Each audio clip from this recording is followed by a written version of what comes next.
Everybody, welcome to Fans of Fiction. Joining me as always, because I'm Gene Skinner, is Captain Weeb.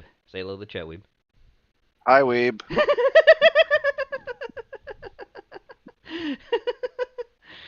So, how are we doing, folks? Did you say everything sucks? Yeah. Also, I love the fact that we dipped. There was a second there when we were in the red in OBS, but that's okay. We're back to normal now. So it was red before we started, so yes. it's a win. That's a win's always a win. That's always a good sign, yeah. So for my beer tonight, Weeb, I have the Grim Reefer. It is a heavily fruited milkshake ale with ashi, taro, blueberry, red raspberry, vanilla OG, and strawberry cough terps. 8%er. Why does it sound like some dank weed? Like, I got some strawberry OG. It's the stickiest of Vicky beers. Let me tell you that's what. Because it does have actual cannabis terpenes in it, so that should be interesting. It looks like the Grimace shake if it was more cloudy. So there's that. Oh Jesus! I'm going to post the actual art for the can, which I like. Creative Creature Brewing Company, if I didn't mention that. I believe they're out of California, but good stuff. Gross. Still looks good. Smells good too. I mean, fair enough. Yeah. And there we are. There's the art, but let's get right into the show proper here. But before that, I want to do something a little else too. Happy birthday, Weeb! Well, not yet, but it's going to be. Happy birthday! It's going to be Weeb's birthday. If we make it to 12, we probably won't make it to 12 his time, because that's when his actual birthday is. But it counts. It counts. Yes. I don't know if we're going to actually even make it to 12 my time. We'll see.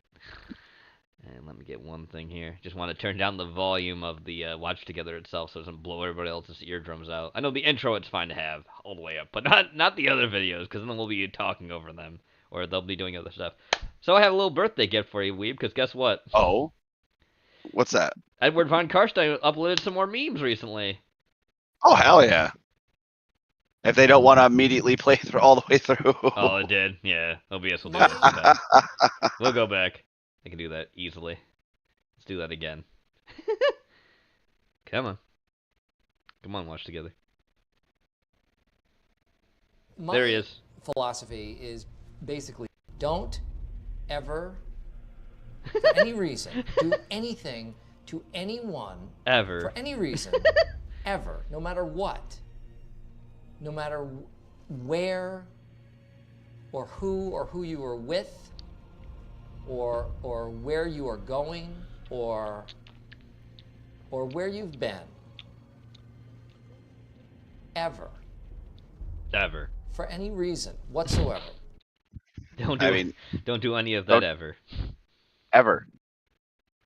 Also, have some monster titties. Do not fear each other. I don't fear. I have always Spinny. I have witnessed your past. Oh no. As I was your own mother. Oh no. Come to me. I don't like this. Come to me. Come. You can embrace eternity. Don't say that word. I'm gonna get Porky excited. Yes, mommy. Oh, wow. God. Gino. Wee. Oh, speaking of, let's talk about the Astartes. The largest military organization in the known galaxy.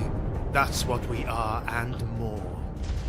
We are the men and women of the Imperium of mankind, and The Astra every Militarum. day fighting as the first line of defense across innumerable Hey, look, the battlefields. Krieg boys. We bleed for it. The best boys. We are the anvil upon which the enemies of humanity are broken, and the shield that guards the realms of our civilization. Every son and daughter of the Imperium knows of us, from the most remote of hive cities to the biggest fortress worlds across the galaxy, for we are the Astra Militarum, a name that echoes with So valiance fancy. and duty. When the darkness from beyond seeks to engulf our worlds, it is us who bear the torch of the Emperor's light. Our regiments march to the hymns of war and the dreadful harmony of artillery fire. Millions have fallen, yet millions more stand ready, indoctrinated with unyielding faith and an unassailable spirit. Each planet we liberate, every species we bring into compliance, narrates a saga of unyielding determination, of battles won not by the might of ancient technology or the fury of demigods, but by the iron will of men and women forged in the crucible of war. This is our testament, inscribed with the blood of countless soldiers who have laid down their lives in service to the God Emperor. Behold, and bear witness to the valiant witness. stand of humanity amidst a galaxy in flames. Stay mad, Galaxy. I'm barricaded inside a structure, now bereft of its soul. As around me, the entire city succumbs to the unrestrained barbarity of the orcs.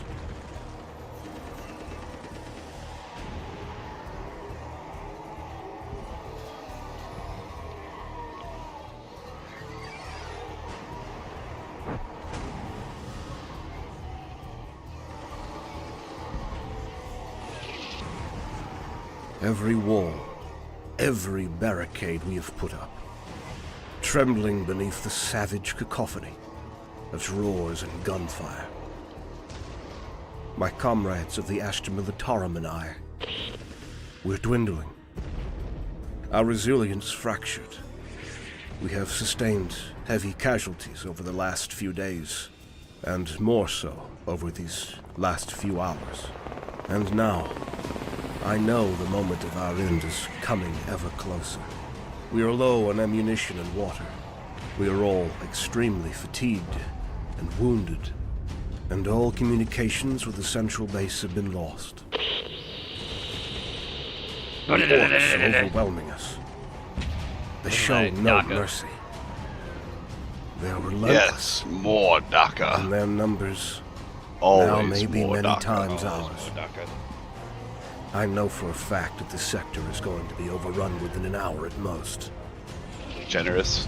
It pains my heart that this once fully inhabited city has fallen to the Xenos, to the orcs. The only thing that is keeping us from being completely overrun is the fact that the Death Corps of Krieg are with us. Oh, thank God. I see them through the cracks of our barricades. Their figures ghostly amidst the fire and smoke. Their grim silence is strange, but reassuring reflection of untold courage. But they too are falling, their numbers waning beneath the inexorable green tide. But suddenly, the earth shakes, the heavens tremble, as the roar of artillery cuts through the skies and lands heavily on the rear guard of massed orcs. Tanks, armored behemoths of the Astra Militarum, roll forth like titans awakened, their guns belching fire and fury. Each shell, each cannonade, is the roar of the indomitable spirit of humanity.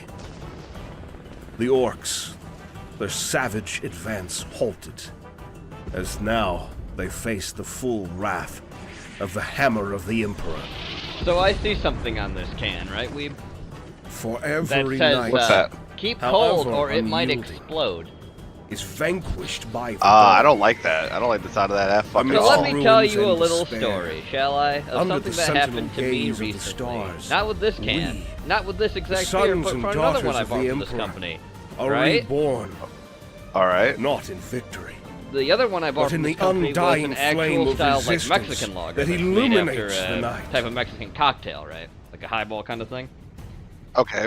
I care 4.2% not from which ABV, worlds my Mexican soldiers lager are with drawn, umami sauce, tomato, only that Tabasco, they chilies, serve and with lime. unflinching loyalty. Michelada It is the is name of the their actual duty Mexican to cocktail kind fight of thing. and die So, so that humanity may be Don't I preserved. just happen to put 2 of them And in it the is fridge, mine right? to see And I the leave another enemy 2 out. drowned in the blood of their sacrifice. Isn't it just weird that So, I just you have happened been a couple drawn nights from ago your world at to like serve 4 in the in the morning hear a Astra Militarum? loud bang? You should be proud. Can you recruit, guess what happened? What, and the can understand fucking exploded? that this is not a question of choice, Oh. but a That's the, testament I of mean, at least, duty. hey, at least A they're, call they're that honest. resounds through the Yeah. darkness of If this you That don't one doesn't- store it, it no, will no, blow but up. the thing is, that one doesn't You say need that. to It just come says to keep terms cold with and this. enjoy fresh. Our ongoing The heavily war is fruited not one says of keep conquest, cold or it will but of explode. survival. That I didn't Astra know. Militarum If I had is seen the that, I would have epitome put of them the all in the sacrifice fridge. we make. But even the ones in We the are fridge not a looked like they mere were lifting, so I just organization, decided, you know what? But the I ain't gonna lifeblood mess with that that, so I courses just through the veins dumped them of the all. Imperium. It's a waste.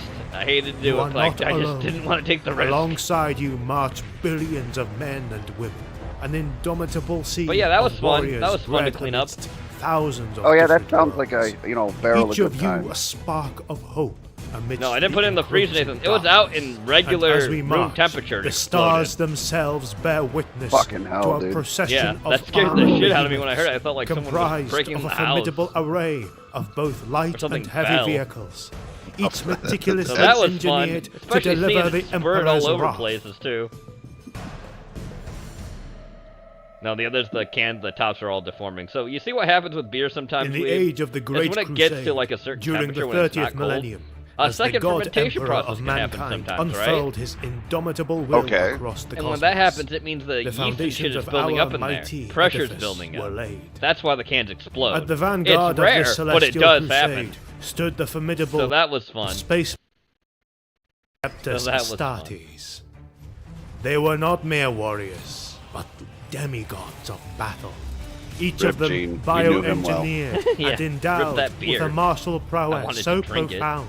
They were esteemed as the epitome of human combatant excellence. That That's happened. nature's way of saying no more beer Though for the you. Space Marines No more of were that the exact heralds beer of for me. humanity's indomitable Couldn't even get a ascent single amidst the one. stars. Every single can Their was numbers deformed were slightly finite, or bulging. and the I'm like, incessant nah, I'm not expansion drinking of that shit. humankind across the trust it. galaxy stretched their I legions just poured all of thin. it out and dumped it. The Emperor, recognizing though, the those are necessity for additional I'll show you that forces to argument. sustain the pace Hell yeah. of the Great Crusade, established might actually the still Imperial buy Army to that supplement beer the again, stretched because I think, ranks again, like of I the said, Adeptus probably a freak accident Astartes. kind of thing that happened. And I will The just newly fucking established put it in the fridge Imperial as soon Army as was a possible, vital not even wait part at of all. the expedition fleets sent Um, out to claim the show you stars this. in the Emperor's name. Massive armies, all of them subordinate to the legions Astartes, were built. Millions and eventually billions of valiant soldiers, Hell columns yeah. of armored battle tanks, The human powerful way. armadas of capital-class starships were Thank put you, everyone, into for the happy action birthdays. to I serve appreciate and it. cleanse the stars and bring tell them uncountable where you, worlds went for your into birthday. compliance with the Imperium. I went to medieval times, and my crazy ass dressed However, up like a king. Everything was altered. Which, let me tell you, it was fun until you sat down and you were fucking sweat-drenched warm. Meaning all the and you can't take the fucking cape off because you got to stand up and then block everyone, and then I got to get into a fight dressed like a king. It's just a whole fucking thing. It was fun, but don't do it. If you're gonna dress up, don't wear a full-ass cape with a real gold chain. No.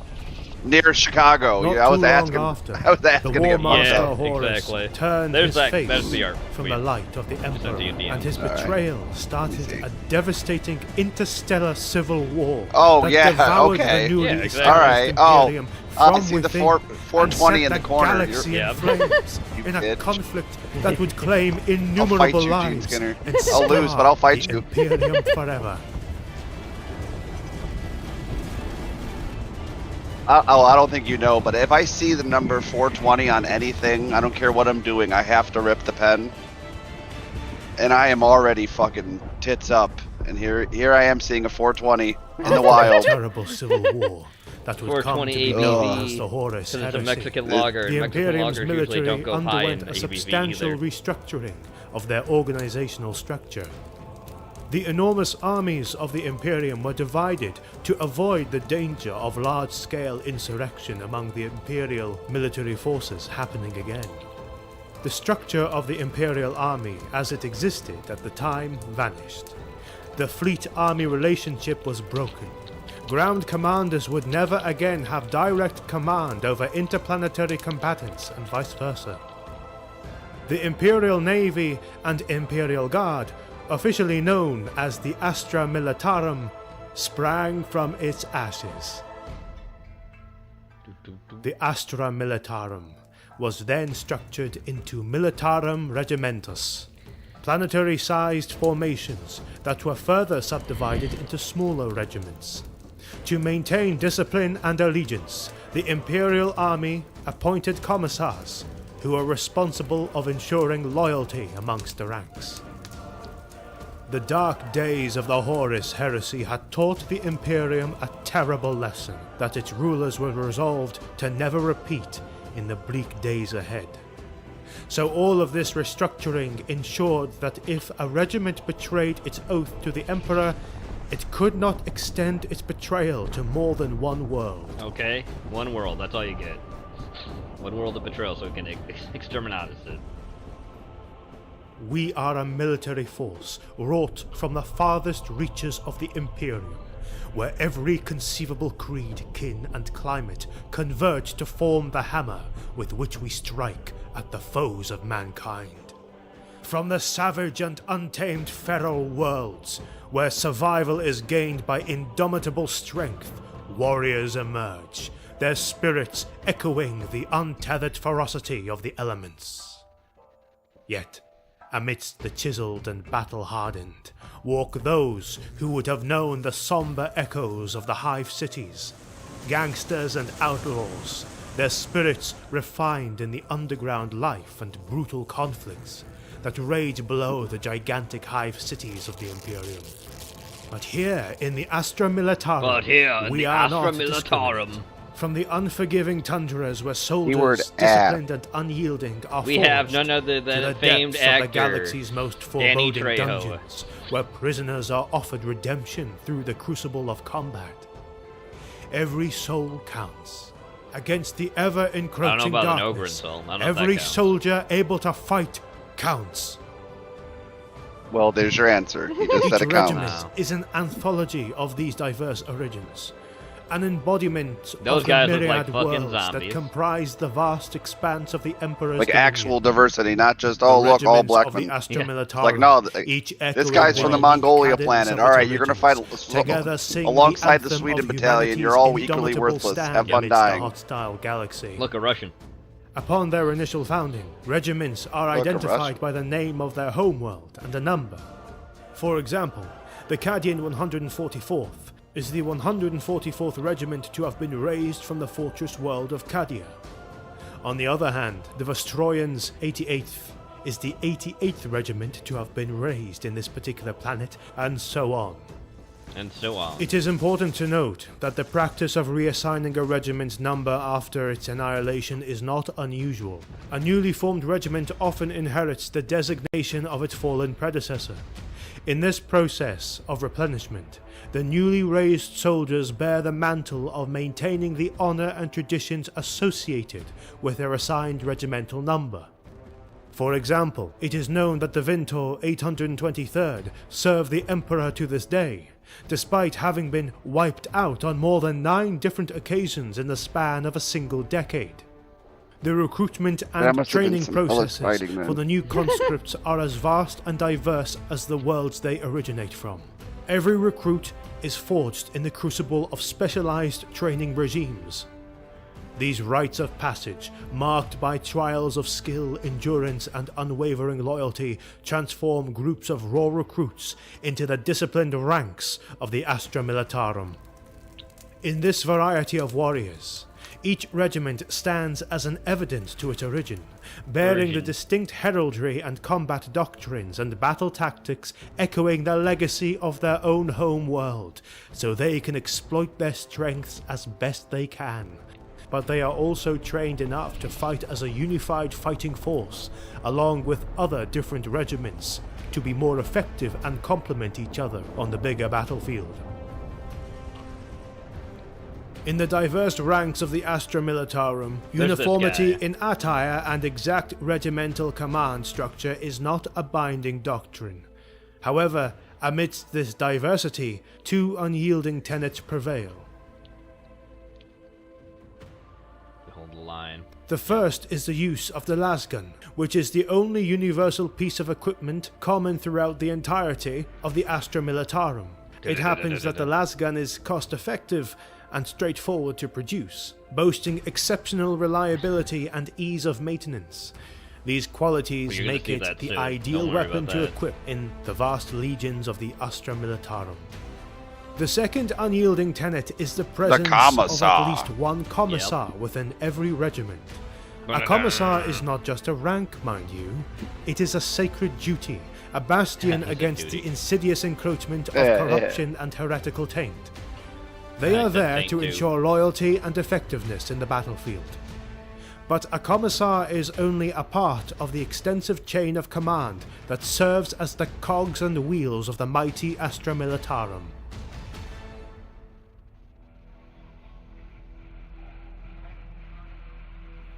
From the highest echelons of command to the lone sentinel guarding the farthest outpost, a complex and rigorous structure binds us. We are organized into numerous regiments, and the different doctrines, combat roles, and strategic orientations are as varied as the stars that adorn the heavens, each shaped by the link of their own home world's environment, culture, and challenges. The labyrinthine chain of command extends its roots deep into the heart of the Imperium, integrating the teeming masses of different soldiers into a singular, unyielding force. The mighty commanders and generals, elevated by merit and valor, weave the tapestry of our unyielding might. Under their steadfast leadership, the Astra Militarum operates as a unified force, as we fight better when we are well coordinated, and our different units support each other. The chain of command ensures that the soul of the Astra Militarum, each son and daughter of the Emperor, remains untainted, unblemished, effective, and eternally loyal. Or else my order the will visit you. Departamento Munitorum holds paramount you don't want authority that. in the inception and preparation of Imperial Guard You ever had a regiments. menthol enema? It oversees the recruitment and you don't want to training find of out. troops, ensuring that each soldier is honed for the theater of war. Furthermore, Asshole this gonna smell fresher than organization a is spearmint. entrusted with Find out. the critical task of equipping and resupplying regiments, guaranteeing that the Emperor's warriors are always prepared for battle. Coordination with the Imperial Navy ensures that troops and vital resources are efficiently transported to and from conflict zones, underscoring the seamless synergy that defines the Imperial war machine. Despite its vital significance, the Departamento Munitorum is at best an unwieldy organization. requests for military assistance can languish, sometimes for months, years, or even decades before they are addressed. These pleas navigate through an intricate labyrinth of adepts before ultimately arriving at the desk of an official authorized to initiate appropriate action, often stationed hundreds of light years from the source of the request. In one of the most terrible examples of this slowly moving bureaucracy, a battle group consisting of over a dozen regiments from the worlds of Mordant and Trement was raised to eliminate some unknown Xenos forces on the planet Hespraxia, only to arrive over a century too late, finding a lifeless world with no trace of survivors. But when fresh army groups and military reinforcement arrive, they can change the tide of battles. Regardless of the mission at hand, the commander is charged with overseeing the allocation and utilization of all available resources. This includes managing extensive infantry companies, fleets of battle tanks, artillery weapon batteries, and various other instruments of warfare. You just do that. Certain commanders are driven by an insatiable thirst for glory and honor, often establishing their headquarters at the front line to lead their troops personally into the heart of battle. Amidst the chaos of war, they stand resolute, banners and pennants, emblazoned with records of their numerous heroic deeds, billowing in the winds. These symbols of valor, carried by a dedicated entourage, serve dual purposes. They are a source of inspiration that fortifies the morale of their own troops, and a harbinger of doom that instills a deep-seated fear in the hearts of their enemies. Every charge led, every battle won, amplifies the legendary aura that surrounds these commanders, casting them as titanic figures upon the theatre of war, embodying both the wrath and the honor of the Astra Militarum. Other commanders adopt a more calculated approach, deeming their strategic acumen too critical to be risked in frontline skirmishes. These leaders, encased in the sanctuary of formidable protections, orchestrate the dance of war from a distance. A coterie of advisors, data globes, and servo skulls bearing scrolls of intricate battle plans surround them, transferring orbiting starships, Proteus-class battle bunkers, or heavily armored vehicles into nerve centers of military operations. From these fortresses of safety, they weave strategies and direct their forces with a precision that melds the art of war with the unforgiving science of interstellar conflict, proving that the might of the Astra Militarum is as potent in the silent corridors of strategic command as it is on the tumultuous front lines of war. Men, we are the first, last, and often only line of defense the Imperium has against what is out there. You and that fine piece of Imperial weaponry you hold in your hands is all that is It's funny, is like, humanity people alive. meme on the lasgun, Most but if of you you brought the lasgun will to probably the not modern live to see battlefield, your it'd be the second year most in the deadliest Guard. weapon to ever exist. And most of you will probably never see your Like, that whole thing world punches again. through concrete on the regular, But but I that's can considered guarantee weak. you That's that when you do fall, with a like, prayer to the that's how you highest know, and oh mighty shit, God dude. Emperor on your lips, you will have earned the right to call yourself a man. There are rare instances when a superior command level is essential, leading to the bestowment of the title of War Master upon a distinguished and adept leader. Shit. The anointing of this rank requires the explicit approval of the High Lords of Terra, granting authority to the War Master second only to the Emperor himself. It is known that even centuries can elapse without the appointment of a War Master, and the overwhelming authority associated with this title means that only one can hold this position at a time. Given the infamous association of the title of War Master with the arch-traitor Horus Lupercal, alternative titles, such as Lord Solar, are often employed. Lord Solar. Arcadian Leontis, a name that resonates with authority and indomitable strength. currently holds the esteemed title of Lord Commander Solar of the Astra Militarum. He is the master strategist and supreme authority over all Astra Militarum forces He rides a horse. stationed in the Segmentum Solar, a region that lies at the core of the Imperium, echoing the heartbeat of humanity's vast galactic dominion. Leontis stands as a sentinel, as he commands entire armies against the backdrop of the eternal night and the innumerable horrors it brings against humanity. Esteemed as a sagacious scholar of war and an unparalleled master tactician, the Lord Commander casts an imposing figure on the tumultuous battlefields of the 41st millennium. Mounted upon Constantine, his majestic cybernetic stallion, he is a vision of martial grandeur and authoritative command. Each stride of the mechanized steed echoes. I mean, if you had a choice between a regular horse or a robo horse, what are you picking? I mean, obviously robo. With the cutting edge Obviously of robo technological horse. prowess. As he brandishes his blade with resolve, targeting the encroaching foe, his commanding voice cuts through the cacophony of war. It is known that our Lord Commander Leontis is bolstered by a diverse retinue of advisors, each a master in their respective field. From logistical maestros who weave the intricate web of resource and supply, to the holy priests who invoke for divine favor.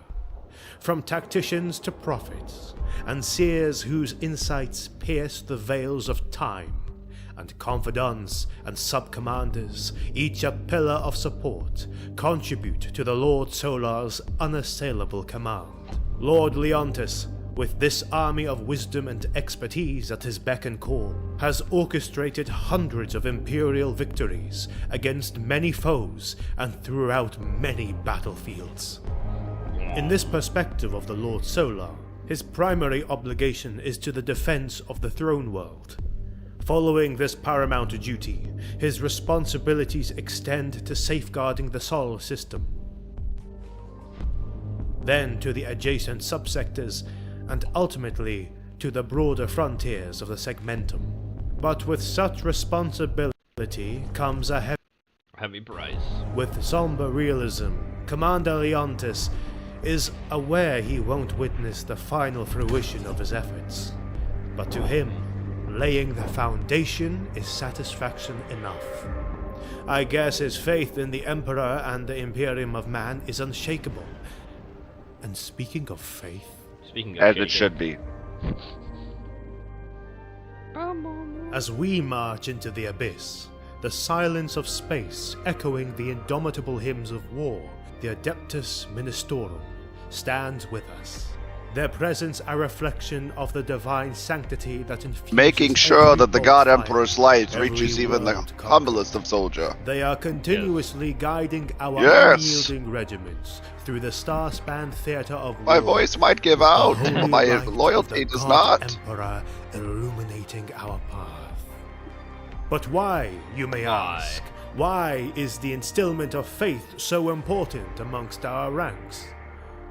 You will soon learn that the soldiers of the Astra Militarum encounter unimaginable horrors, with many still grappling with the reality of spaceflight before confronting the atrocious heresy of traitors. The terrifying experience of witnessing comrades fall in grotesque manners, or the sheer scale of devastation on the battlefields we fight can rattle even the bravest of souls.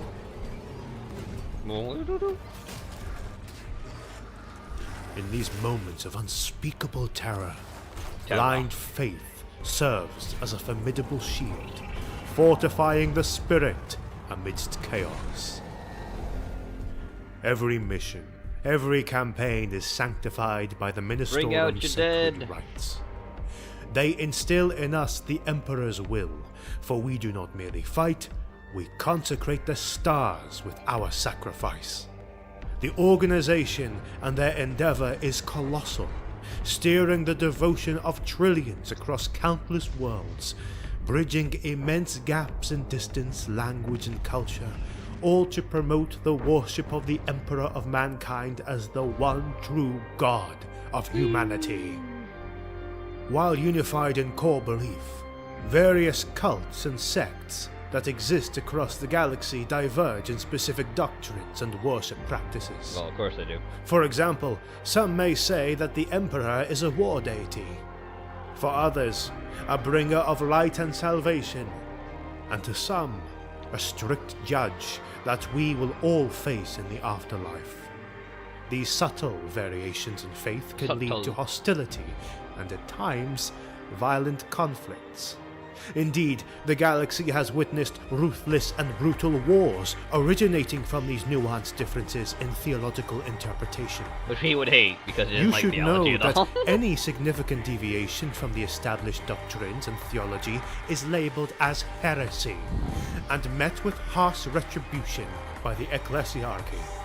In extreme instances, the Ordo Hereticus of the Imperial Inquisition intervenes to address the heretical actions. Uh-oh. He's in the chair of truth. Let us begin. Oh boy. The Inquisition.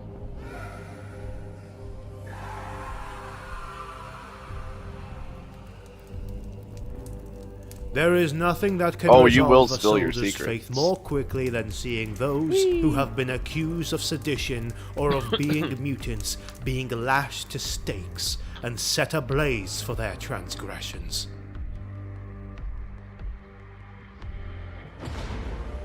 Boom.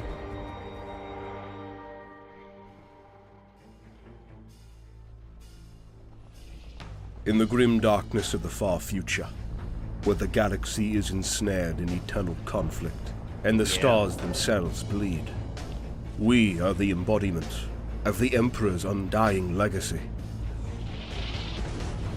The major strategy employed by the Astra Militarum in combat is to crush the adversary with our strong main battle tanks, and hammer them into submission with destructive artillery, all while crushing them with our overwhelming numbers. That's why the Astra Militarum is frequently referred to as the Hammer of the Emperor. But despite the formidable power of the tanks and artillery, our strength lies in the ranks of infantry that populate the battlegrounds. The magnitude of the conflict we engage in is alienating, stripping away the humanity of many of the soldiers. Whole regiments of courageous human fighters become mere data points on the monitors of Imperial strategists, their individuality and valor lost. Ultimately, it is our duty to stand amidst the tumultuous storms of battle and recognize that our true potency is not merely wrought from the mechanized might we command, but from the unyielding spirit of every son and daughter of the Imperium who stands ready to give their like all. this Japanese man. Oh yeah.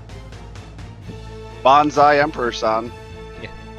In the weeks to come, we shall delve deep into the soul of the Imperium, unearthing the sagas and valor that animate the legendary regiments of the Astra look at those Militarum. guys, From the Asia. renowned Katakan jungle fighters to hell the yeah, stoic death corps of Krieg and Death the Corps. iconic Cadians. Let us know in the comments which regiment you would like to see covered on the channel. Anyway, We they were thank you talking for about watching. Exterminatus earlier, right? Exterminatus, you say? I Yeah. hereby sign the death warrant. Everyone in McKinney is dead. Everyone in temperature- McKinney is The dead. heat index right now in McKinney is 10,000. What is that? 101,105. It's hot in McKinney. It's hot in McKinney. Everyone's dead. Everyone is dead. Yeah. Oh, more spooks. More spooky spooks. Halloween was just, a few days These ago. months we have spent together will be my best memories. Mine too.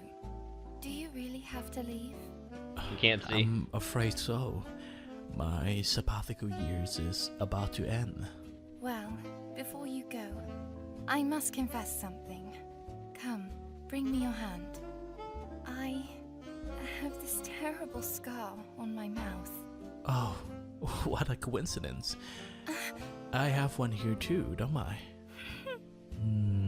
Aww. Aw. I also have a big body count on my back. I don't judge a woman's past, sweetheart. I also have a big body count because she's killed a lot of people because it's the mythology. Anyway. Yes. Speaking of spooky, here's this Nightmare Creatures. What happened? What the hell? I know the intro looks weird. There's Todd, by the way.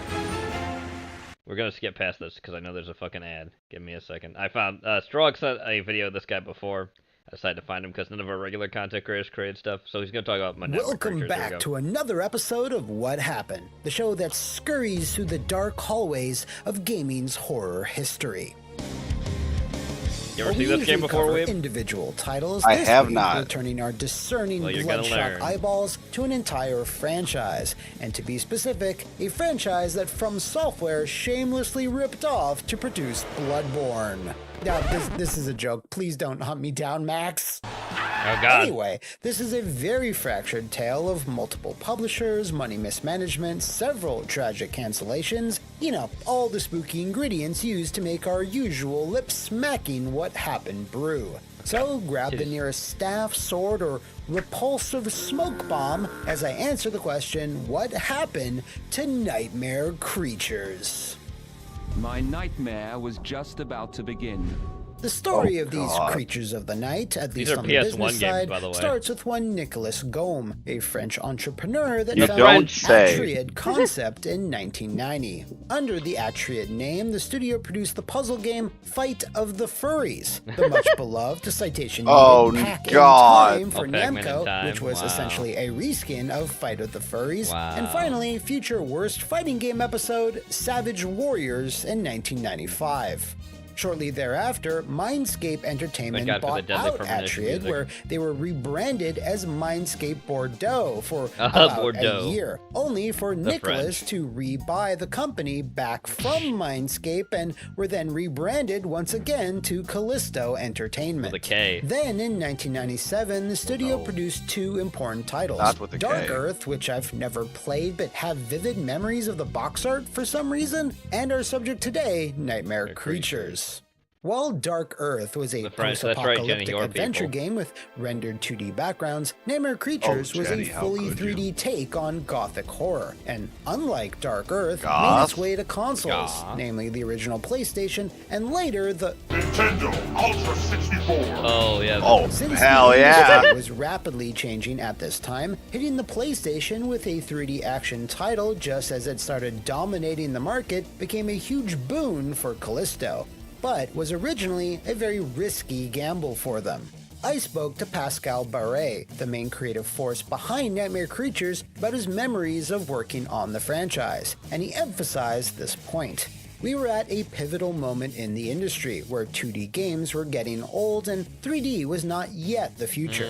We did bet on the 3D and wanted to start with a simple game to learn the ropes and create Look at that the fucking tools. monster. At the same time, we were all hot with the novel Anubis Ways by Tim Powers. We started to imagine a simple action game involving sorcery in a gothic universe. By the way, the development title of the game was Gothic, almost like a and since we were fond of now old fantastic movies, it looks like a proto-evil. werewolves, banshees, etc. Coppola's Dracula, which was the hottest thing in '93, had a heavy influence too. Now, reportedly, there was a very fierce bidding war for the publishing rights for Nightmare Creatures, as you'd expect for a game that melded the 3D action gameplay of Tomb Raider with the atmos and monsters of Resident Evil. Callisto's former owners, Mindscape, had expressed interest in publishing, but it was Activision that won out in the end, back in the game with a pretty substantial marketing campaign. Oh my god. Even Sony Computer Entertainment stepped in to publish the game in Europe, which really helped increase Nightmare Creatures' visibility across the pond. Jack Part the of the Ripper was reason a the Boy game was Scout so compared to in demand was Nightmare that Creatures. Callisto had developed their own 3D engine for Nightmare Creatures, which Pascal explained took a lot of trial and error. We had no experience at all with 3D games. Callisto at the time was a 2D games developer. There's Pac-Man. Actually, Look at most him. developers were 2D at this time. We had to learn and often create everything from scratch. We used 3D Studio, not Max, to model characters. It was then more an architecture tool than anything else. We had to build our own animation tool with nobody aware of 3D animation, and the map editor tool too. 3D was very early as well. The hardware on PS1 and Saturn was a hack on 2D chips, not real 3D. We had to deal with very low poly count. Each creature was made of less than 300 triangles. By today's standards, a simple shoe is more complex. Wow. So, with a considerable amount of hype going into its November 1997 launch, Nightmare Creatures moved a staggering 1.5 million copies, a number which includes the 1998 port on the Now, a cool 1.5 mil for a brand new IP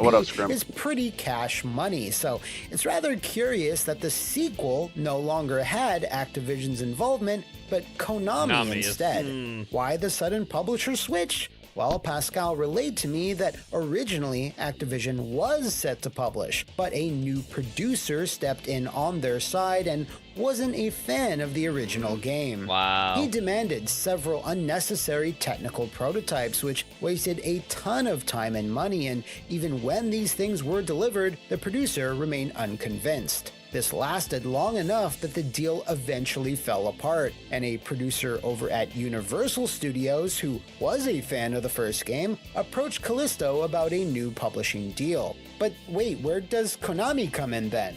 At this time, Universal was not that big in video game publishing and had to partner with a more international publisher, Konami. However, there was an incredible cultural gap between the two companies, and the joint venture was all fights and screams. We were stuck in between. It added a lot of pressure on the development. So Universal eventually dipped out, leaving Konami as the sole publisher, and when coupled with the wasted time under Activision, contributed to further developmental problems, something Pascal regrets. NC2 was a totally different thing. We started the project unaware of the success of the first episode. It was totally different. First thing we did was a list of everything we suspected went wrong in the first game, and decided to change it dramatically. We should have gone for a simple sequel, with new places and new monsters. Another reason why it missed the point might be the team.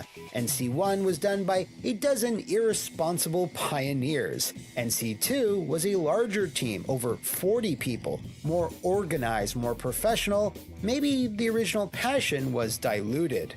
Then it was all about catching up time, cutting off content, characters, and environments. In the end, we delivered a game that was too late, with only a small slice of what we planned it to be.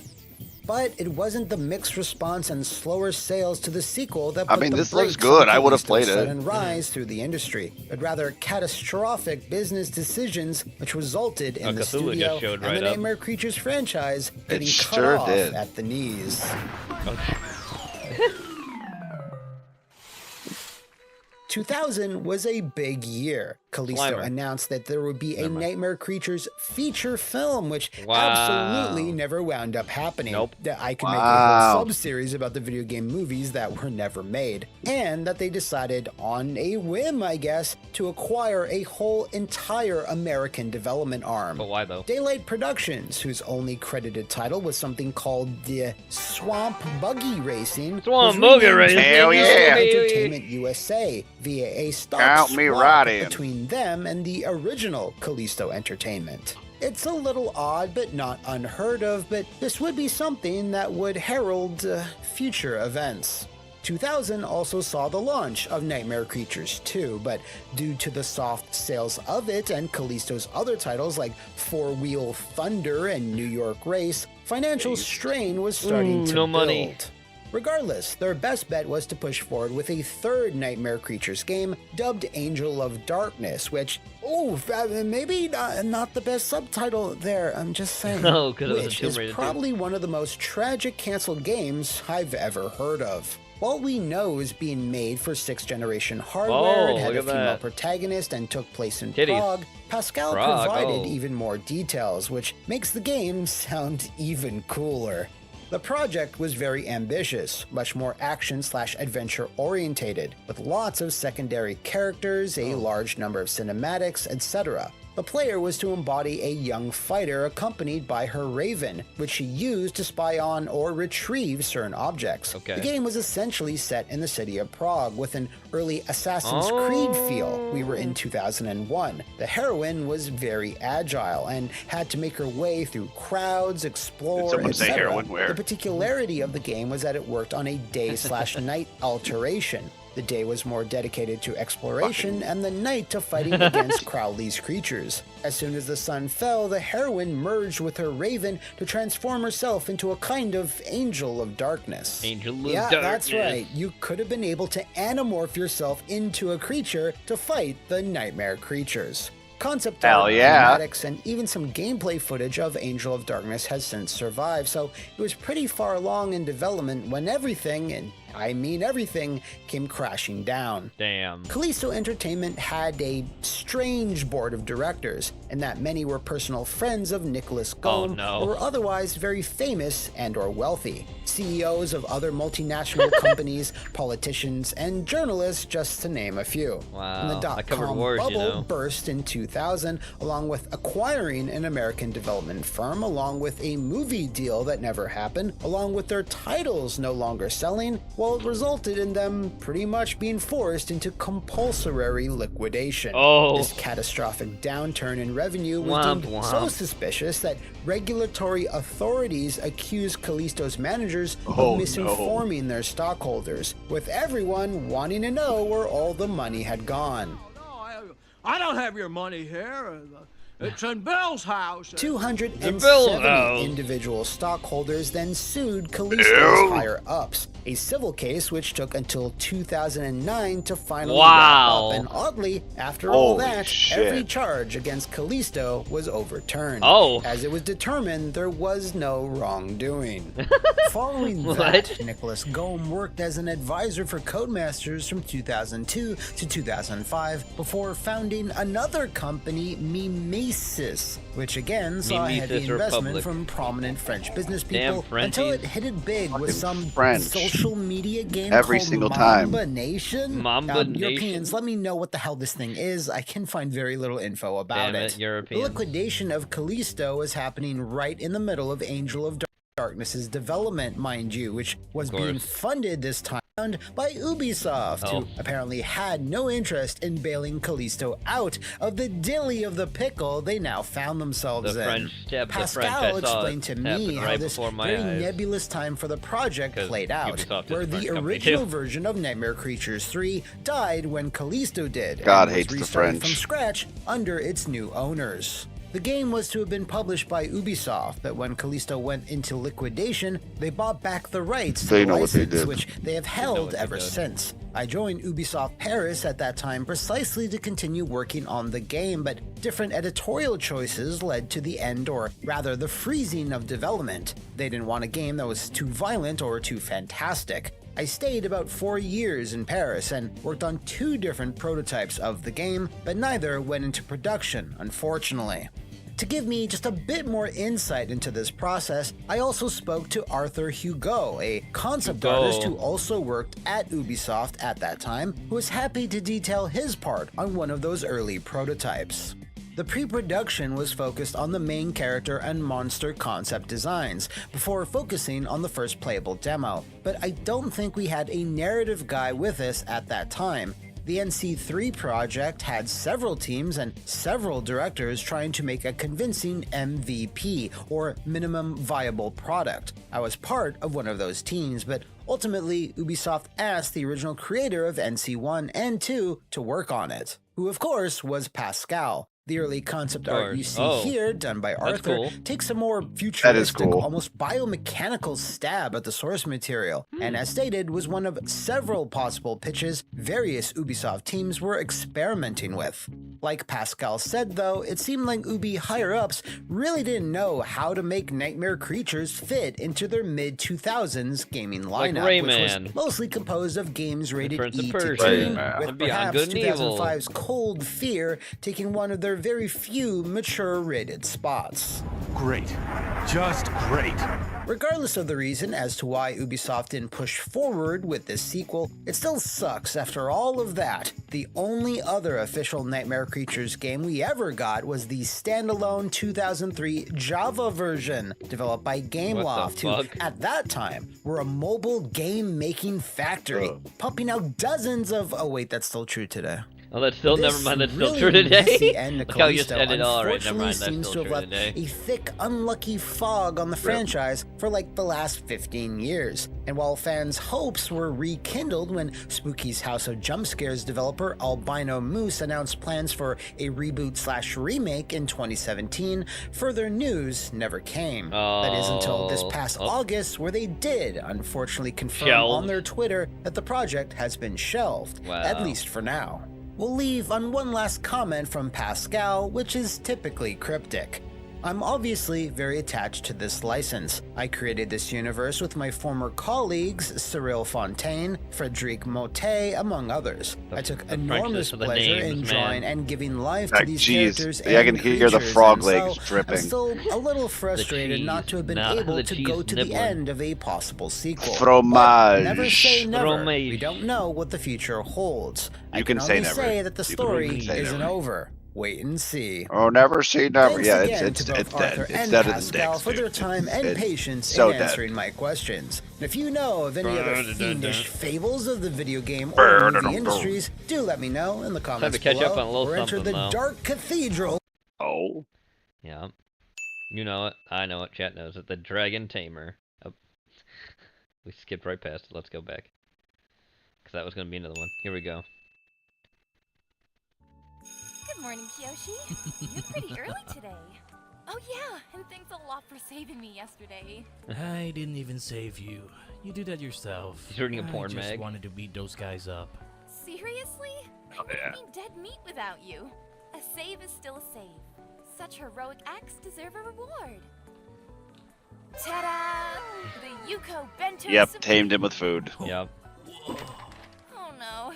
This looks like a lot more than I thought I'd put in. I don't think both of us combined can even finish all this. Now, I usually don't make these all the time, but if you continue to get good grades and pass all the tests, I might bring more of the Yuko special more often. Yuko, thank you. I promise I will do my best. He got real serious. Just chowing down on it. Taught me to thank people with Hell yeah. So I made Grandma always taught me to thank people with food. I hope you enjoy. Good grandma. Save some for me too. Nope, I don't think he's going to. I don't believe so either. Speaking of, let's continue. You should have realized that. Let's continue on their journey together. And the student with the highest score on the calculus test is Kiyoshi. What? Kiyoshi's pretty smart. Whoa. Hey, Kiyoshi. Table's turned, it says. Could you lend me a hand? Yo, Kiyo. Care to help my brother out? Kiyoshi, I need your help. Everyone needs his help because he's smart. He just wants that bento box. Oh, That's all he wants. Hey, Kiyoshi. Down to hang? Yeah, Kyo. Wanna hang out? Hey. He's not really popular because he's so smart. I'm hungry. I'm hungry, let's eat. You can go ahead and eat my lunch too. I'm too busy studying for the upcoming test, so I don't have time to eat. You know, I didn't expect you to be this talented at all, Kiyoshi. You really are amazing. Meanwhile, I'm the class pres with pretty average grades. I feel like I'm only holding you back. The hell are you saying? You're the only reason I'm starting to like school. But it's true. I really am. Yeah, shut the hell up. That's the one he bit off of. Underestimate yourself, Press. I owe you for all the lunches you brought me, so I will help you out this time. Wow. What a bro. Anyway, speaking of bro, let's move to RoboCop. It's a scientific fact at this point that RoboCop oh shit, Robro. Despite a couple of questionable sequels and a TV series that was just downright embarrassing. Yes. RoboCop! The 1987 science fiction classic remains one of the all-time greats. Come quietly or there will be trouble.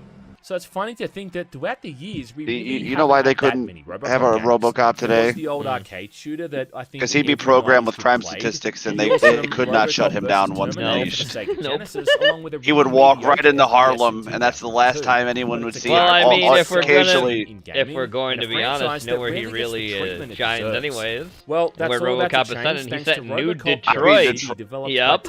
Listen, all right. If unleashed, Detroit will be won't be the only problem. He will go everywhere. This one is more Terminator Resistance than Rambo, being not only one of the best shooters I've played in 2023, but also just one of the best shooters in general. Come quietly, or there will be trouble. I see what you did there, Johnny. We'll also have a shorter version of this video tomorrow. I would buy that for $1. Ooh, look at that. As they did to the Terminator series, creating what's more or less a love letter to that 201 or 209, film, I forget. And to some extent, sequels. Really creating at 209. At 209. No, I said 201. Oh, yeah, this looks awesome. Boom. Shut up and take my money. It perfectly captures shut up and take my money. money. Is what's more or less a shiny walking tank with a semi-automatic hand cannon, stomping around dystopic Detroit and shooting countless criminals. New Detroit. It's not the same Detroit. It's supposed to be a whole different place. But also having the good sense to include convenient Detroit would be gone. Yeah, it would. To really help up the action. And if you've ever wondered what it would be like if you ever crossed RoboCop with the Doomslayer, well, then wonder no more. Yeah, here you go. He just fucking sped up and ran over that guy. It also captures the heart and soul of the character as well. A half-man, half-machine corporate Frankenstein's monster trying to struggle with its identity and hold on to some shred of humanity. The idea of granting you human rights is a very important issue. And it's really all I ever wanted in a RoboCop game. To go around dishing out justice to brain-fried junkies, but then also to get gut-punched when it comes to the feels. Is he going to arrest me? No. It's your but first I offense. am. So he'll let you off with a warning. Right? No. Right. Right. And I'm just genuinely so impressed at what Taeyeon have managed to pull off here. I mean, yeah, look, it's not flawless, and I've had the odd glitch here and there, but a lot of this stuff is totally manageable, considering it's not made by sliding some across super the big floor developer like Rockstar, Ubisoft, or Electronic Arts. Holy fuck. So look, I mean, I'm happy to save you 20 minutes and tell you to go buy this thing right now if that's all you want to hear. By all means, bitches leave. Bitches leave. But if you want to stick around, then let me tell you about why Rogue City is as good as it is. You better go, Miss Ortiz. It seems there will be trouble. Right, so story-wise, Rogue City takes place in between the events of RoboCop 2 and 3, which means that RoboCop's more or less well established by this point, and you'll also find nuke files littering the streets, following on from all the events in the second film with Kane. It's also great too, because it means that even Rogue City is trying to forget that RoboCop 3 ever existed. Yeah, if only I could do the same.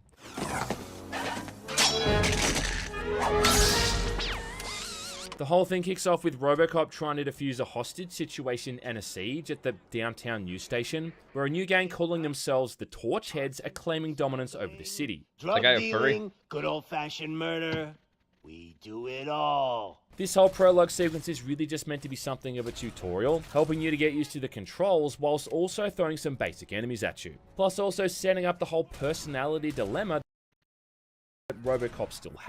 It's actually handled pretty well too, with these surreal hallucinations that occur randomly throughout the campaign. And during this whole intro sequence, RoboCop glitches out during the middle of a negotiation, going full Mitch McConnell mode, and almost causing an innocent woman to get shot. One last chance, weirdo! Going full Mitch McConnell mode, like freezing up. Having trouble. This whole thing is then filmed by a reporter named Samantha Ortiz, who then releases the footage, causing the general public to start wondering if RoboCop's really to be trusted. As a result of this, OCP's been called in to keep tabs on him and make sure he's not slipping. And throughout the game, you're given multiple ways to interact with all these characters. He was once human. He was once a normal dude. Lesson for the future. To save yourself the trouble. Clean up on the double. Go fuck a refrigerator, peckerneck! Wow. Either choosing to uphold the image of this stoic, metallic tank with a police badge, or retain some more of your humanity and, you know, be less of a dork. Your behavior disrupts public order. I must issue a ticket. In fact, a big component to the gameplay is dealing with random citizens who are often doing things they're not supposed to be doing. And you can either uphold the law or choose to serve the public trust, forgoing the rulebook and taking a more subjective approach to the situation. You are free to go, but no one steps into the same fountain twice. Overall, it handles the character really well, giving him the respect he deserves, and about the only thing that didn't work for me was the side plot of this young kid being assigned to watch RoboCop on OCP's behalf. He's a new character named Ulysses that shows up early on in the campaign, and basically he's just ratting out RoboCop to OCP. Wow. But it's like this guy got lost during a bring your kid to work day and somehow managed to fool everyone into thinking he actually has a job there. Wrong. Much like a lot of these other side characters, you can choose to either support the guy or completely ignore him. But because I'm an absolute Boy Scout who just can't say no, even to fictional people, I still help this guy throughout the entire story. Good, you have your body armor on. Well You'll done. need it. I wish I had mine on. Is also introduced. Oh, wait, he A guy did. named Wendell He did have his body Antonowski, armor who's on. apparently Didn't the save brother him. of Emil from the first movie. Emil was one of the guys who used Murphy's torso as shotgun target practice. Alrighty. And then also the guy who got turned into the Toxic Avenger at the end of the film. Oh yeah, I forgot about that. Before then getting turned into liquid after getting hit by a car. Oh! And part of Wendell's motivation is revenge for his brother's death, even though RoboCop wasn't even really responsible for that. Gotta say though, I think this guy's got his wires crossed, and in fact, I think he's probably related to Hans Gruber from Die Hard, because He kind of, if I'm wrong, yeah, I'm he thinking that definitely this looks dude like a ain't the spitting Grubler. image of late 80s Alan Rickman. Nice suit. Either way though, that's actually again a big part of what makes Rogue City so much fun. And source material. Much like Terminator Resistance, Oh, again, if only Prudent more and games Taeon, said that. They just get it.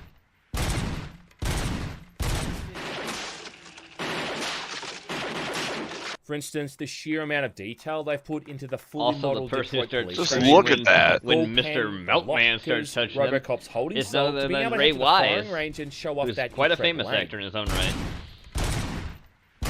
You might know him This from guy's Twin really Peaks, good. if you know Twin Peaks.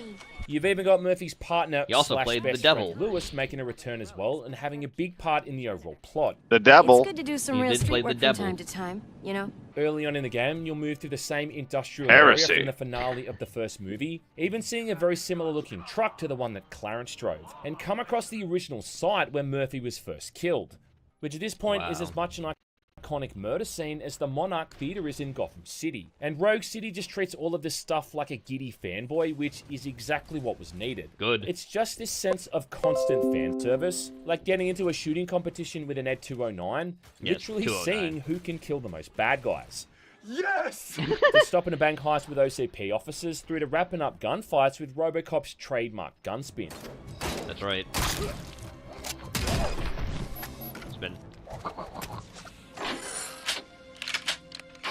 It all just feels like an extension of the movies, and the plot could have even served as the basis for a new film. I mean, I'm sure it would have been a lot better than the way they handled that reboot. That's for Ew. damn sure. Oh god, Shoot don't someone get me with it started as on the well, and you reboot. get exactly the kind of animation you'd expect, and if you don't understand that reference, well, then maybe someone in the comments section can fill you in. Oh! Even just the way they subtly recreate that shot of RoboCop driving out of the garage, scraping the bottom of his car as he heads up the ramp. Simple things. It's also a really good looking game as well, at least when it comes to the environments, with it having some really gorgeous looking areas Yes, it and is. That is cool, downright Mike, 'cause impressive Peter Weller, lighting. yeah. Rogue City He runs is the on the voice of Unreal Engine RoboCop. 5, and whoever worked on the locations in this game clearly knows their shit. You can shoot apart almost every single prop and piece of furniture, even often shooting Oh, yeah. walls to pieces, which has some really nice debris physics. The character modeling for some of the NPCs can be a bit up and down, and the facial animation is often awful and quite often out of sync as well. But RoboCop himself looks awesome, like he hasn't aged a day since 1987. And that's all that matters. Oh god, it must be those thugs. We're dead. No one is gonna save us. If they are criminals, then they are the ones who need saving. Got him. Hearing Peter Weller coming back to do the voice work yet again, even if it is almost 40 years later, it just makes the whole thing seem that much more official. And all the new one-liners they've written in for the guy just come across so effortlessly and are actually really fun to listen to. You'd have to break down this hardened door if you want to get in. That will not be a problem. Boom. One thing I absolutely was not ready for in this game, though, was how deep it was going to be when it came to all the character development. Would have been so easy for them to just make this a mindless shooter where you go from location to location, walking around, slowly shooting junkies and lowlifes before calling it a day. And you know what? Like, I probably would have played the shit out of that game too. But what Teon have done here is really make this like a full-on narrative experience, with all these different characters and plot points to give it some actual depth. Hey, you can't go in yet. We need to wait for the reinforcements. I am the reinforcements have arrived. Yeah. And there's just so many great little moments here that completely caught me off guard. Like the way that RoboCop completely changes his tone dependent on the kind of person he's interacting with. It's unfair and unethical. Not to mention illegal. The fuck? I think people often forget that while RoboCop was an action movie on the surface, deep down it was also trying to delve into much deeper themes, especially for Murphy in particular, with the whole question there being whether or not the guy still had a soul, despite being a killing machine created by this corrupt corporation. And here in the game, you really get to decide whether or not you're going to be perceived as a man, a machine, or even a combination of both. Many people might not be aware of that. And look, if you're going to complain about this kind of stuff being in Rogue City, well, then I'm sorry to tell you, but I think you missed the whole fucking point of what that entire movie was going for. What the hell? Having said that, though, don't worry, because you're still going to be making the streets of Detroit safe again the old-fashioned way. With guns. And fisting. There's actually like a pretty complex skill system here, with lots of different perks and buffs that you might not even get to fully appreciate if you don't invest time in all the side content. Because after every 1,000 points of XP you earn, you get a new skill point to spend. And this either comes from completing missions or collecting all the various bits of evidence and notes you find around the game world. Got it. Like finding stray vials of nuke, stolen purses, incriminating documents, or anime body pillows. Then once you've got those points, you can spend them on one of 8 different categories, all of which have vastly benefits and can open up all these different approaches during gameplay. Do not engage yet. Take your time. Advantageous location. Like being able to analyze evidence, for instance, so you can figure out the combinations to lock safes, or even new benefits during dialogue, helping you choose the best possible response for an ideal outcome. Regulations state that riots relieve inmates from their duties. Find safety. I mean, it's really just like a RoboCop RPG. And you even get those very Fallout-esque notifications when you've interacted with a character in a specific way, letting the player know that the game's taking note of your decisions. You helped plenty. Still a long way to go. Now, when it comes to the gameplay, Rogue City's broken down into either smaller, cordoned-off levels, along with also having these far more opened-up, expansive ones. And this is where you've got multiple missions and side tasks to complete, which is really where you're going to spend the bulk of your time. You usually start off at the police station before each mission, where you go to get your next briefing, but even the station is rife with activity, which you can either choose to engage with or completely ignore. Fuck those people. Won't open. Can you try? Then after that, when you're in the mission area itself, you've got that one primary objective. However, there's always going to be like half a dozen or so other activities that you can also check out. The first area in the game, and the one that they showed off back in that public demo, is downtown Detroit at nighttime. And your primary goal is just to head to a nearby arcade to investigate the disappearance of the safest of places. Isn't this a school day? Isn't this a school day? But you can also intervene with a shop owner and help him get rid of some rowdy thugs that are trying to intimidate him. You can track down a local nuke dealer by trying to pass RoboCop off as a potential buyer, which has one of the funniest interactions in the entire game. Could you advise me how a person who would like to try nuke should go about it? There's another side mission here involving a murder, with a crime scene investigation mechanic that's straight out of the Arkham games, followed by interrogating an actor at a nearby commercial shoot for Sunblock 5000. Yeah, remember that stuff? Nice try! One whole side mission involves trying to find a stolen car, which, yeah, is obviously a 6000 SUX, and even this is going to take you like 15 to 20 minutes to play through. Give me the precise location. And then aside from that, you can just walk around and see what all these random civilians are getting up to. And oh look, they found a way to add your mum into the game. Nice shiny armor, officer. Wanna be my knight? 5 minutes later. Dead or alive, you are coming. You can go around. Dead or alive, you're coming. Stashes, you can reclaim those stolen items, or just issue people tickets for littering, drinking, and illegally parking. One parking ticket is all it takes to improve mindfulness. Almost kind of reminded me of that Dread versus Death game. How in that game you had like a designated button just to give people random fines on the spot. I'm giving you 3 months. I'm innocent. And I find it hilarious how you can't just bash down any door or go wherever you want, due to Robocop's programming preventing him from breaking the law, which is a nice attention to detail. We cannot go this way. We would need a warrant. The way you interact with all these people also affects how the public perceives you over time. Well, that's the whole point. For instance, you can catch some kid spray painting a wall during that first night, and you can either give him a ticket or let him off with a warning. It is my duty to warn you not to commit that. And if you let the guy off with a warning, when you go back to that same area the next day, you'll see that he's created some new graffiti in your honor, which is kind of hard to not appreciate. It also kind of reminds me a bit of the Deus Ex games, how they'd send you to like a certain area with one main objective, but then you'd spend hours exploring and seeing everything else the place had on offer. Which is actually a bit of a funny comparison to make, considering the whole premise of what happens to Adam Jensen in Human Revolution is more or less the same as what happened to Alex Murphy. I never asked for this. And just like the Deus Ex games too, Rogue City never forces your hand. You can stay here and explore for as long as you like. In fact, it's actually encouraged, because finding all of the hidden evidence and completing all of those side missions nets you a better rank at the end of the mission, which then also earns you more XP.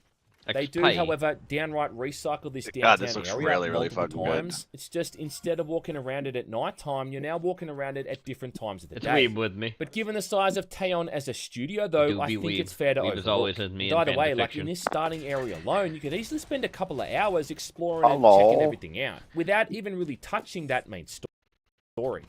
Just I, possibly Weebler. Once you do go off though into those main areas and focus on the plot itself, is when things become a lot more linear and also a lot more action-packed. But it is Weeb's birthday today, so he is getting older. Around the street handing out parking infringements, how incredibly violent this game can happy be. Birthday, bud. That's right. I am old. Because when the gloves are off, Robocop is all business. Thank you. And dead or alive, these guys are coming with you. Probably dead though. Probably dead, yeah. That guy's that guy's super dead. Things is where this game truly shines, because it's without a doubt got some of the most satisfying shooting I've experienced in recent memory. Boom, boom, boom. Holy moly. As an FPS, Rogue City just seems to get what makes shooting feel fun. The gunplay is loud and violent with incredibly over-the-top blood and gore effects, which are exactly what they need to be for something based off a Paul Verhoeven film. In fact, if you shoot someone when they're near a wall, you can even see their blood spatter running down the wall. I don't say it's a funny coincidence, but it's kind of just interesting that both this and the fucking Starship Troopers movie came out, game came out recently too. Incredibly accurate and really good at taking down Paul Verhoeven movies. Hits. Especially if you're aiming for the head, where it has this really satisfying effect. Wait, that Starship Trooper game is fucking fun. Wait a minute. Wait, no. I don't think. This might also unironically be the best game trainer released in 2023. I don't remember. So if you want to brush up on your headshot skills, now I don't remember. Now I feel like I'm confused. Worst ways to do it. Now I gotta see for myself. Scanning the environment with your helmet also helps to highlight enemies, with that very adapted vision mode showing the outlines of nearby bad guys. And the sound design across the board here is absolutely on point. I feel like I'm wrong.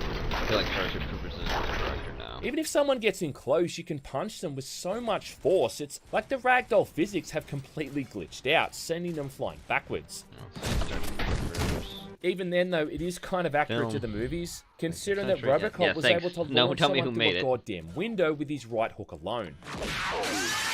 Good job, chat. Cops can also be picked up and hurled around too with some serious force, almost all of which explode in some manner when they hit something. Like explosive gas tanks and barrels, classic. But then even things like wooden chairs they're both Paul trash Verhoeven movies. In fact, they hit someone so hard with a trash dumpster that it was like they basically got sent into the multiverse. But yeah, both are Paul Verhoeven movies. So that's kind of funny.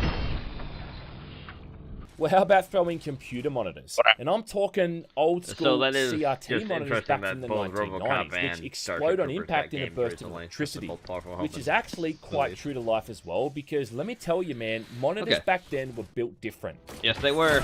Jesus. It's like a CC, you can even just pick up enemies and throw them around too. Remember those like fucking you're suddenly huge wearing the nanosuit classes. hurl them into other people, throw them into walls or windows, or even over the top of buildings. Do you remember the? I'm gonna throw you.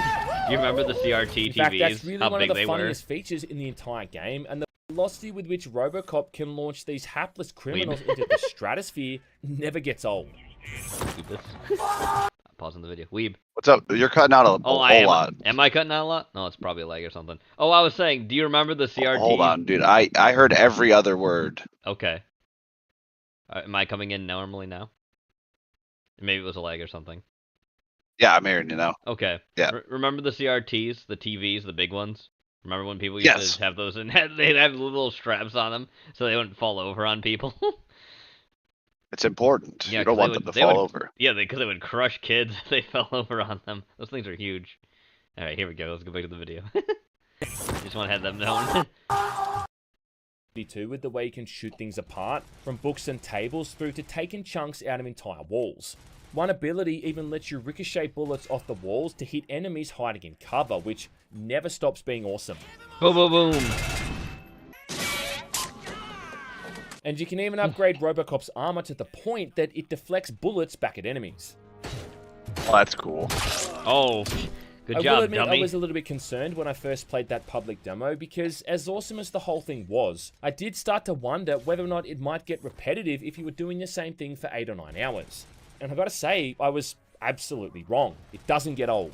And the big reason for that too is all the other abilities you unlock the further you get into the game. It's not my birthday next week, These are all Jenny. locked away inside the skills menu, but thankfully you don't need to put that many points into any of these to unlock the basic ones. It's a few Once weeks you do, from now. you get a whole roster of abilities on cooldown. Why which really gives not? you a bunch of options Because my during birthday's combat. the 26th. For instance, you can bring up and I'll a be temporary 32. shield, Why which not? reduces damage by up to 80% And I'll be for a short 32. period of time. Yeah. Mega handy when you're in a large open room surrounded by creeps. Congratulations, you're an old. I know. There's a dash move which propels you forward, handy for getting to cover quickly, or also just bowling over enemies, stunning them and leaving them wide open to follow up attacks. Aside from that, you've got a stun effect, kind of like a portable flashbang that blinds nearby bad guys, which is handy when you're surrounded by more men than your mother sees in a public restroom. If you feel lonely, you know where to find me, officer. Find me, officer. I'm gonna And come. finally, what's probably the coolest of all, which is more or less a wait, like reflexes and slow the game speed down, making precise shots easier. This is without a doubt my favorite ability, and I find it kind of funny how much this thing seemed to be downplayed, in the sense that I don't recall it really being shown off all that much in previews or even in that demo. And it's like Taeon have pretty much dropped one of the most effortless bullet time modes, probably without even realizing how good it is.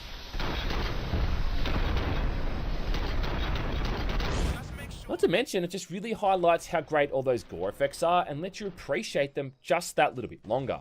In case you ever get bored of using the Auto 9, there's a whole bunch of other weapons too, like an Uzi 9mm, assault rifles like an AK Org, as well as a 50 cal machine gun and some really satisfying shotguns. Oh, just grab the shit out of that guy and toss him. Fuck that dude. Holy moly. Honestly, I feel like most people are going to gloss over these two entirely, but don't. These are some of the all-time best boomsticks I've ever seen in a shooter. Well, that's and good. as soon as you see one of these things in-game, pick it up and thank me later. Thank me later. Oh, I will.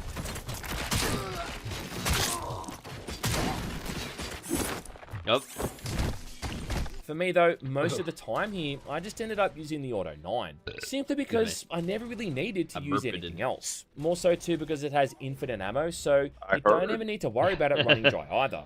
And that's really the only downside to having such an awesome weapon in your game, is that everything else kinda plays second fiddle. Now, that's not meant as an insult to those other guns, because, like I said, the shotguns are really fun to use. When you have God as a shotgun, well, which is really just more or less free kills. That is true. But it's just, the Auto 9 is such an iconic hand cannon. It's without a doubt one of the all-time greatest fictional weapons, especially when it comes to science fiction.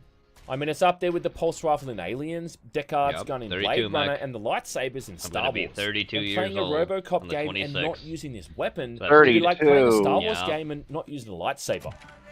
You're ancient. Early on in the game, you get the option to At least I'm modify not the close auto to 40. 9 by switching in different circuit boards and collecting chips from Hey, various whoa, wait. It's okay when I do it to you, not the other way around. No, that's how this works. That's how this works. Stop bullying me. It's actually a fun little mini game as well, where you drop down these different components with percentage values to improve things like weapon damage, reload times, and stability. Some circuits this game is even actually allow more for intricate than I specific thought it buffs was. as well. Like there's one that makes the gore sound effect much There's louder than it there's a needs to lot be of shit for some in it reason. for a shooter But game. even better than that though is the option for the Auto 9 to have an infinite magazine size and even fire full auto. I do like infinite mag. And this is by far the best upgrade because when this thing is firing in full auto mode, it is absolutely fucking disgusting just how much fun it is. You turn 50 and in it Maymac? epitomizes It's a little excessive there, Mr. RoboCop. Every RoboCop. other gun in the game Excessive, but worth and it. even against the final bosses, you know, some of which are pretty I mean, tough, yes. I was absolutely shredding through them with the Auto 9. While discarded rocket launchers and machine guns lay around the area, just begging to be put to use. And that Just kind of brings me begging. on to the difficulty, or the lack thereof.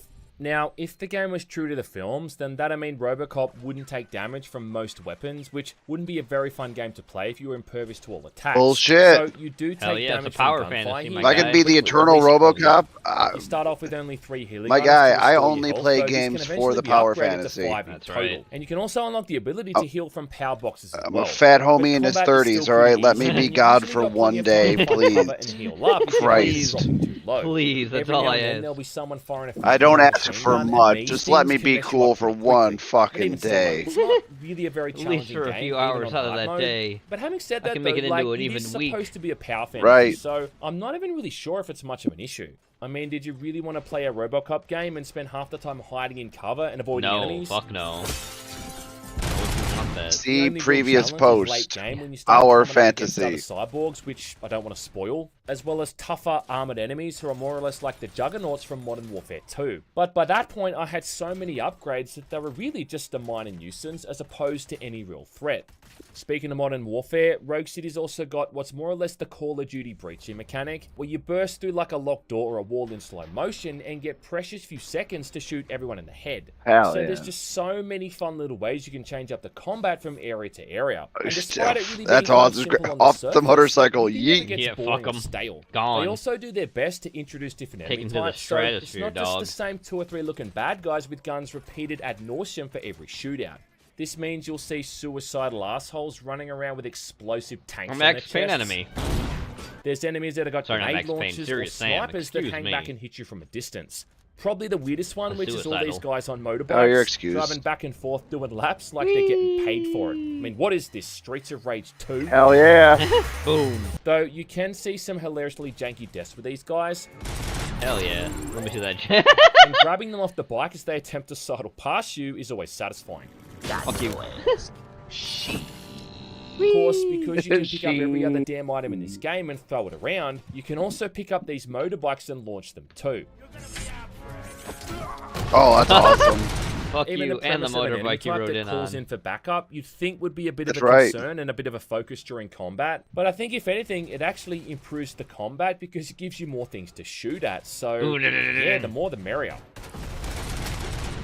My only real complaint when it comes to the shooting is that there's no designated button to do Murphy's gun spin, considering that that was not only one of the coolest aspects of his character in the movies, but also a constant reminder of his humanity, Yep, as it's one it of the is, few yeah. elements that tie him He's back good to at his gun life spinning. before he became Robocop. Yeah. Some people might Likes complain gun that like spinning. 90% of the enemies are just the same old mindless gang members, junkies, Yeah, or well, other it's scum, New but I gotta Detroit. say Well, it that is I New don't Detroit, think my I guy. Most of the sick things of that infest removing the their heads city. from their shoulders. It just didn't bother me at all. Yeah. Rogue Me City Boogie, really trying to that's do the kind of best the it point can of to like the seem like a second, AAA game, you know, despite whatever. really coming from AA You developers, can't and hear this me. isn't a bad thing, but it does mean you are going to have to kind of gloss over certain aspects.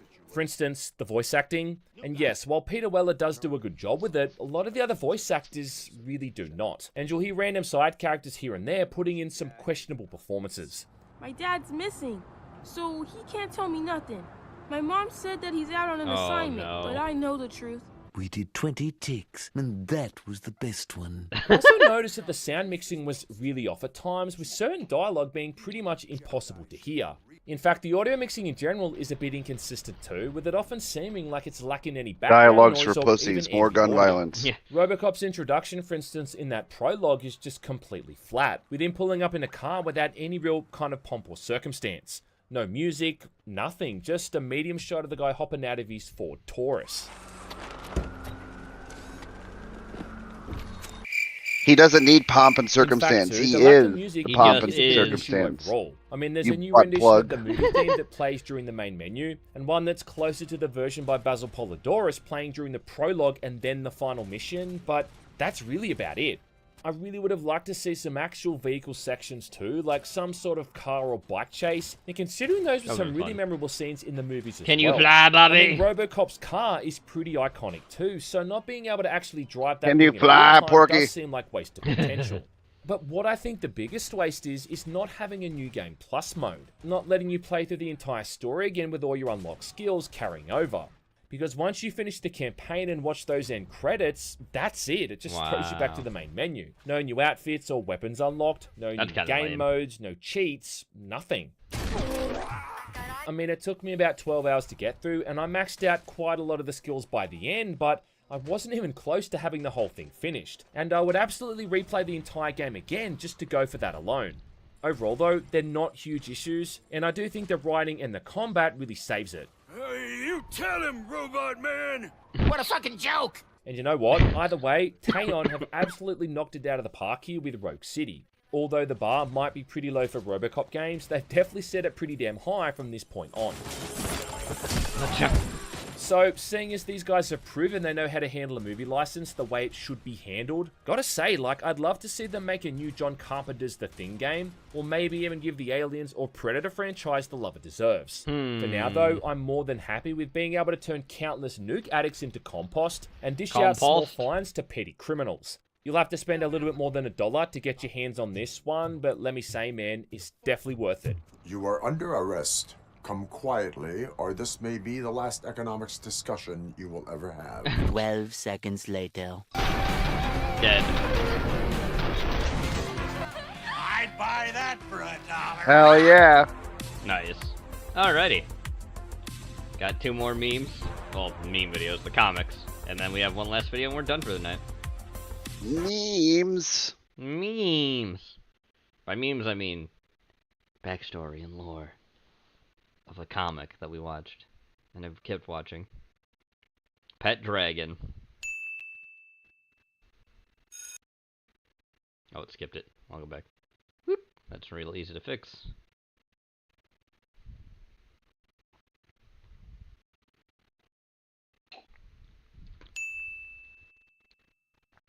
Don't insult our class. We might be at the bottom, but we try our hard. School is already. Okay, gotta go back. Oh, lady, you're barking up the wrong tree. Okay, it was skipping them for me, so. Oh, the bottom. Nope. Don't insult our class. We might be at the bottom, but we try our hardest. Really? Even the pet you brought to school is already doing better than you. He's not a pet. He's Kyoshi. Oh, he's not? How about I take him for myself then? Wow. Better off with someone who isn't as dumb as filth like you. Oh yeah, you're fucking up, lady. Piss off. He does not give a shit about hitting a woman. You need to learn your place. You really want to go? Yeah, go talk to a Yakuza kid. Kill him. Yeah, I'm gonna bust that face of yours wide open. Can't do that without a hand. Can't do that without a hand. Let's just forget about him and go study. Oh, my arm! Hey, get up, stupid! Get up, stupid. Come on, I made some takoyaki so we can eat all the stuff. I made some takoyaki. Wow. Oh wow. Skip all the way to the end. Oh, it did again. That's fine. Yes. Give me just a second. Click it again.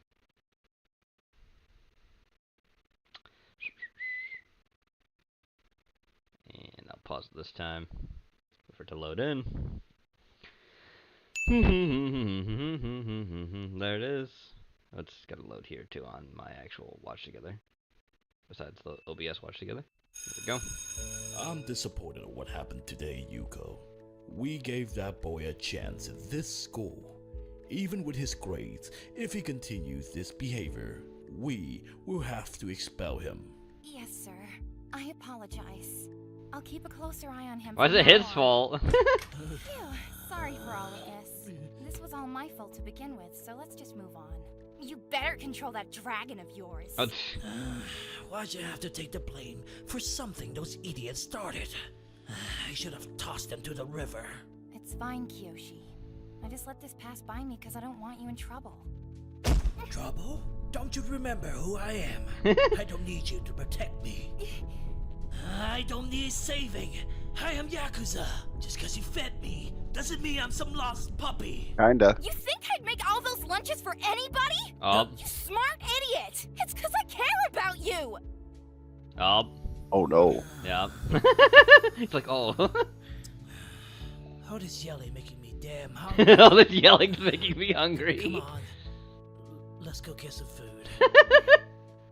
Wow. Wow. And here's the last video for tonight. Space Station 13, as we always ended on. It skipped to 1:30 in. That's fine, I'll go back. Enjoy your stay. Just gotta pause it. Just.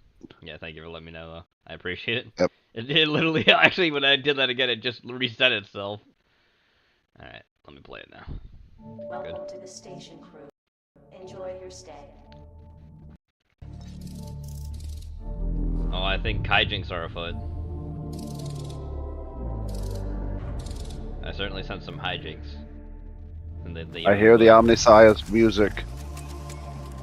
Beep, beep, beep. He's got shit in his Glory head. to the machine god. Your god is made of flesh, mine is metal. Whoa, look at him.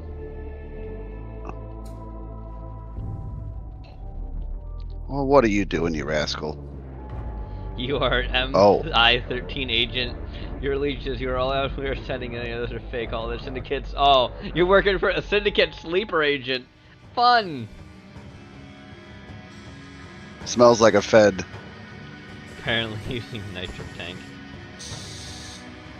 Oh, it's worse than that, Weeb. It literally is the space Yakuza. Oh, I don't mind the space Yakuza, but space Fed's the worst. Well, the syndicate. And you say syndicate, you know what that means. Usually the Yakuza. Or your people. Well, that's true too. The moneylenders. Yes, Native Americans are known for their syndicates. That's right. They're casino rackets.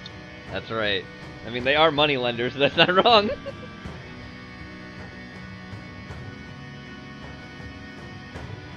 I'll give you 50 wampum for your house. Good value. 50 whole wampum. I'm gonna even give you a lanyard. You know the sweet video. Made from sacred seashells. Yes. I totally didn't find them by the creek. They're sacred. Oh, they're sacred, alright. Passed down for 1,000 days. I mean, years.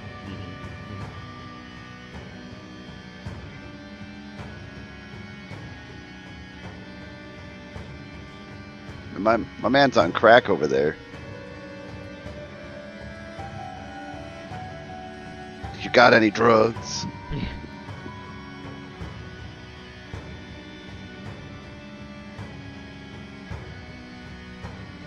Oh, oops.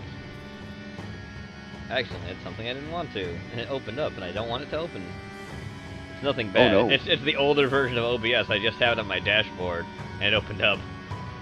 Oh no. It's a very, very older version of OBS. I keep it for nostalgia purposes only. I don't even think the program itself is installed anymore like the normal one is. Oh wow. Yeah, it's that old. It's an old version of OBS.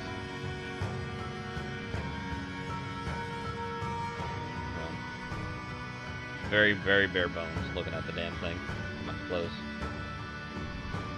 It won't interfere with the OBS that's open now, but it's just annoying that it is open.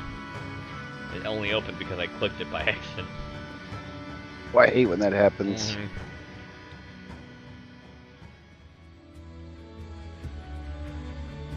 Close window. I'm thinking the Dark Souls helmet he's got on. Yeah, he actually a very Bloodborne. He looks like Mikulesh. I haven't played any of them, but it looks like, I mean, they're both like from the same guy, right? Well, yeah, both are made by the same guy. Both Dark Souls and Bloodborne are made by the same person, yes. Because that's Miyazaki. His name's Hiroki Miyazaki? A spooky nip. Yeah. Kidding. You know what else he's made? A lot of What's people that? Usually overlook. Armored Core. Really? Yeah, he did a lot of stuff with the Armored Core franchise. He didn't start it originally, no, but he's done a lot of stuff with it. Because Armored Core's a FromSoft game as well. FromSoft, excuse me. Hi, Grace. His Grace, oh. Real? His Grace? His Grace. Real.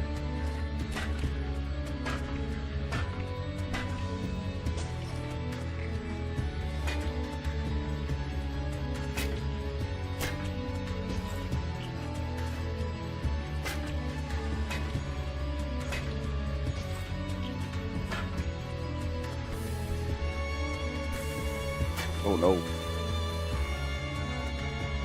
Not the hunger. Not the hunger. Not the hunger.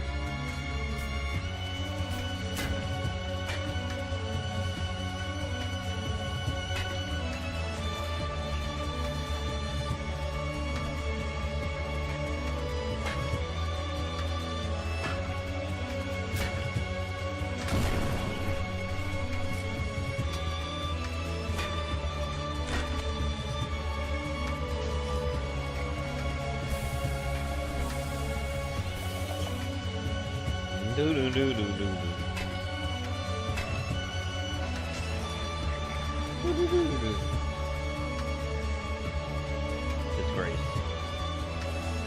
His Grace must be. Hit by a bullet. Gee, no! Not again. Not again. Oh god, my voice is fading pretty quick. Yeah, it is. It's not gonna stop me from yelling the N-word at FIFA.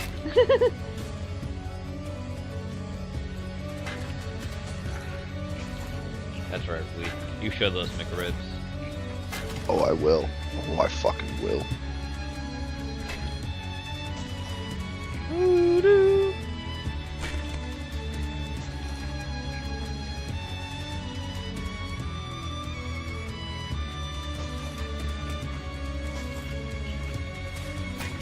Smack.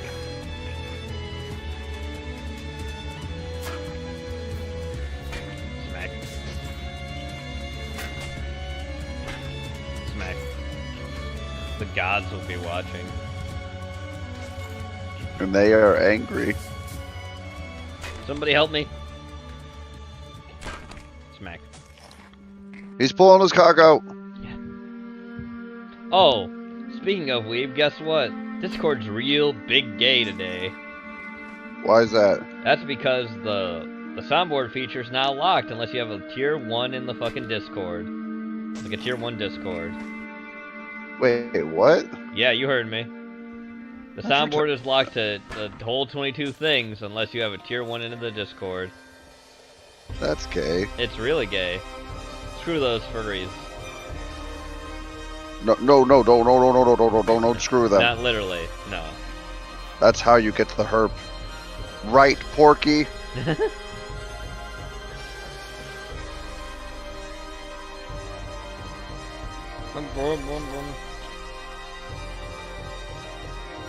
Hi, Trimester Bob.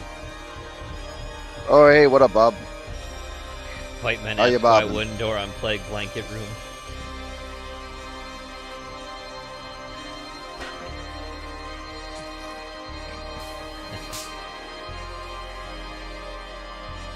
Bruh. Bruh. I'm glad someone in their last final moments. Bruh. Bruh. You know, that's the kind of attitude you need when you face Oblivion. Bruh. Bruh. Oh shit, lasers. Fingers are The too fingers are too big. I don't like the sound of that at all. Fingers are too big. banger. They're everywhere.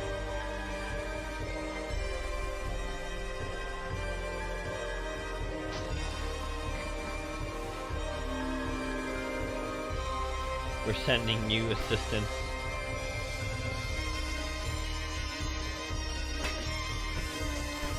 Ow! Lasers. Laser. Get them off me! Beep beep beep. Flings the bomb.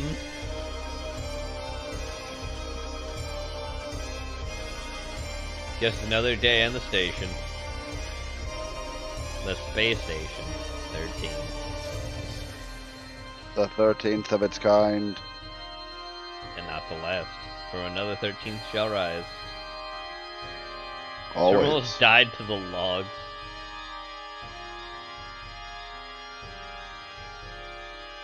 Oh, server almost died to the lags, not logs, excuse me. There's a lot of lags on that server apparently. But anyway, with that, we come to the end of Fans of Fiction for tonight. I'd like to thank everyone who came out here, and I'd like to thank everyone again for wishing Weeb a happy birthday, because it is his birthday today. Thank you kindly. Yes. And I'll do a little shilling, and then we'll be done. Don't forget the movie caption contest, movie Pictionary, movie Hangman, so be sure to play those when you're not busy in the arena doing all your arena things that you like to do, chat. And tomorrow, back here at 8:30 p.m. Eastern Standard Time, will be a Case of the Monday, so be sure to join me as I play the shit you usually send in, and then play my own things too. And Tuesday on Heretic Unlimited will be a Heretic Live, so be sure to tune in for that with me and Snowy just talking and having fun. Yeah, you better be there, else. You better be chat. Or Thanks, Bob. Appreciate you, homie. Hell yeah. All right, everybody. Y'all have a good night. We'll see you later. Bye-bye.